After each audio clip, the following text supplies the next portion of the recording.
There are still many flavors of denuclearization that are on the table. And indeed, when Moon Jae-in was asked whether he had heard reassurances from North Korea that they were willing to do complete, verifiable and irreversible denuclearization, he dodged the question. That's because there is no framework currently set in place. When the two leaders of North Korea and South Korea met last month at Panmunjom, they agreed that they would work towards denuclearization, but there was no firm way of how they were going to gauge that. The US wants it in a unilateral manner, where North Korea will give up all of its weapons all at once. North Korea, however, wants it to be in a phased manner, whereby it will do some steps such as demolishing its nuclear testing site at Punggye-ri, and then the US will make some concessions. So that's where the key difference lies, and Moon Jae-in said this will be the hardest part of the negotiations. There's going to have to be some give and take between both sides.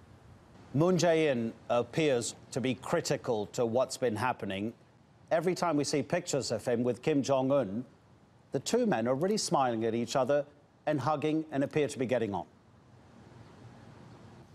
Yes, that's right. And that is sort of seen as being key to opening up dialogue with North Korea. You've got to be open with them. You can't use rhetoric. You can't use inflammatory language, because here in this part of the world, it's all about not embarrassing the other party, the idea of saving face. And so if you have to take a step back and maybe be a bit more humble, so be it, because in essence, it's been years since these two nations have spoken properly. Now we're seeing meetings almost in the matter of days. The next one is scheduled for Friday between North Korea and South Korea. And that warm language and the warm feelings that we're seeing, that expression, that big hug, was rather remarkable yesterday, similar to what we saw last month.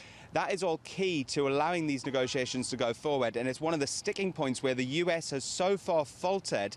Instead of maybe taking a little bit of a backseat and maybe stepping off on that harsh rhetoric, it now might have to come to the negotiating table with a completely different viewpoint.